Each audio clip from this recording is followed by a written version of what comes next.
hello friend जोहार आज मुझे नहीं गोटे नुआ टाइप रेसिपी देखुन यहाँ अँला आप सब जानते हैं अँला बोली अँलार रेसिपी किए ना खाई यहाँ घरे भी बन पारे आप तार आगु अँला के धोईदेमा धोईला डेक्ची गोटे पैन नहीं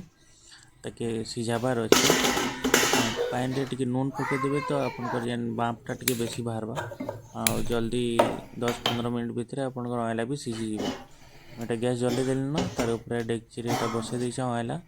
अँला के बसाला ढाकी 10 मिनट 10 ରୁ 15 मिनट भितर होगला न आम अँला सीझीगला न यहाँ देखुन आ सीझीगला क्या करमा कि बाहर करके ठंडा करबार अच्छे ठंडा कलापर तार अँलार जेन मंजी मान अच्छे मंजी मान को अलग करदेमा देखुन टे रखबार के पड़वा कहीं गरम थी मुझे धरी पकाली तो एंता कर ठंडा है तार मंजी अलग आउ तार जेन पल्प पर्सनटा टे अलग अलग करदेमा पल्प के आम यूज करमा आमर अचार बनाबार कि चटनी बाई जेनटा बनवा से रेसिपी बनाबार लगे रेसिपी लगे देखुन पंचफुटन जीरा आ बाकी सब आइटम माने एटा अच्छे जेनटा भी दे पारबे आ काଣା करमा भाजी भी देमा भाजी के आम गोटे गरम मसला टाइप बनाबार अच्छे जेनटा कि रेसिपी रे यूज होगा इटा कि आम हल्का फ्लेम रे धीरे धीरे भाजबार अच्छे जेनटा कि सब मसला जेनटा कि आम जीरा पंचफुटन तापर पानमुहरी तापर आमर लवंग जे यहाँ मान को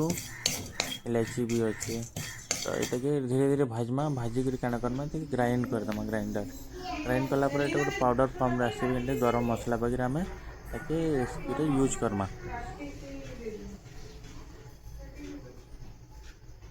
अलग जगह रखीदेमा आउ आमर कढ़ईटा बसईदेली न मुई कढ़ई रे किसी सोरष तेल नेमा सोरष तेल टिके बेसी नेबे जे आपनकर जेन आइटम माने रेसिपीटा बनाबे से बेसी दिन लगे रहा आउ बहुत दिन जाए यूज भी करि पारबे तो इथे आम मुई टिके पकईदेली ना जीरा गरम है न कि बोलिक तेल गरम है तेजपत्ता पकईदेली तेजपत्ता मिर्चा मिर्चा अपन स्वाद हिसाब से नहीं पारे जब मिर्चा बेसी खाते बोले मिर्चा बेसी देले भी नहीं पारे बट ये कम देले ही भल है तो मिर्चा देलापर आम जेन अँला मान को अलग करी पल्प मान को पकईदेली ना भाजी देमा ये रेसिपीटा बहुत माने छुआ मान लगी भी भल है संतुलन लगे भल है कहीं कि अँला भल है देह लगे सर्दी काशी सब छाड़ी यहाँ इम्यूनिटी बुस्टर हिसाब से भी यूज हे अँलाटा तो जेहेतु अँला जहाँ टाइम मिलूचे तो आप घिनिक रेसिपीटा बन पारे तो ये देखो नून गोटे चामच दे ना कम नून देवे आउ हल्दी भी दिहला हल्दी भी गोटे चामच देवे टे भाजी देवे 5-6 मिनट भाजला देखुन टे ड्राए ड्राए है बगे हवा पाइन अंशटा पाइन अंशटा माने बाहर बाहर जिते ये हवा से क्या करमा आम जो मसला बन गरम मसलाटा सेटा के देदेमा आपड़ ये बेसी जदि मीठा करबार अच्छे गुड़ भी दे पारे गुड़ बेसी भी दे पारे भी भल है आपण पाखे जदि भेली गुड़ अच्छे भेली गुड़ भेली गुड़ थी बोली भेली गुड़टा यहाँ भांगी भांगी दूचे तो जेन आम पानिया गुड़ थी से भी दे पारे तो आप मीठा खाएसन हेतकी मीठा दे पारे ये देलापर टे भाजबार के पड़वा